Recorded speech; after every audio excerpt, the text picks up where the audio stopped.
शमाल मशरक सन 1600।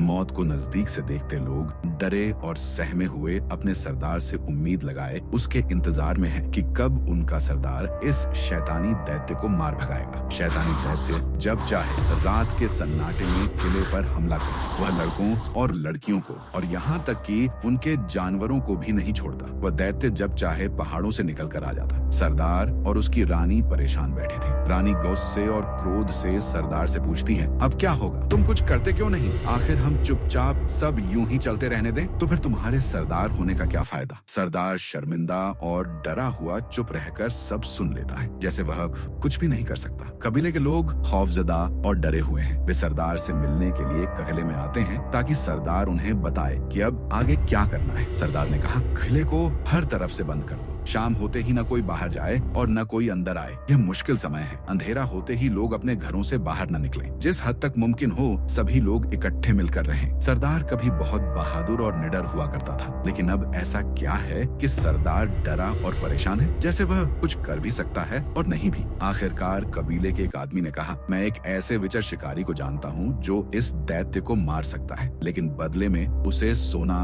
और चांदी देना होगा। सरदार ने कबीले के लोगों की ओर देखा। लोगों ने कहा, सरदार क्यों न उस शिकारी को एक मौका देकर देखा जाए, शायद हम इस शैतान से छुटकारा पा सकें। सरदार ने रजामंदी में सिर हिला दिया। कुछ दिन बाद वह शिकारी कबीले के बाहर आ पहुंचा। उसमें प्राकृतिक रूप से ऐसी शक्तियां थीं कि वह शैतानों का कत्ल कर सकता था। उसमें जिन्नों जैसी ताकतों को पहचानने और उन्हें झुकाने का हुनर था। वह सरदार और कबीले के लोगों से मिला और सारा माजरा सुनकर बोला, गम मत करो, दुख मत करो। आज रात वह खुद किले की पहरेदारी करेगा और वही उस शैतान को मार देगा। रात को जब शैतान चीखता गुर्राता हुआ किले में दाखिल हुआ तो वह शिकारी जो उसके इंतजार में था उस पर टूट पड़ा। कबीले के लोग रात के सन्नाटे में वह चीखें और शैतान की गुर्राहटें सुनकर डर गए। सहमे हुए लोग दुआएं कर रहे थे, ऐ खुदा, इस शैतान से हमारी जान छुड़ा। आखिरकार उस शिकारी ने उसे जख्मी कर दिया और वह गिरता पड़ता पहाड़ों की ओर भाग निकला। वह एक घर में जाकर गिरा, एक ऐसी माँ के घर में जो कभी घर से बाहर नहीं निकली थी और जिसके होने का किसी को भी पता नहीं था, लेकिन सिर्फ बादशाह जानता था कि उसकी माँ अभी जिंदा है। जब उसकी माँ ने अपने उस शैतानी बेटे को अपने सामने मरते देखा तो वह चिल्ला उठी, मैं बदला लूंगी, अब खून की होली होगी।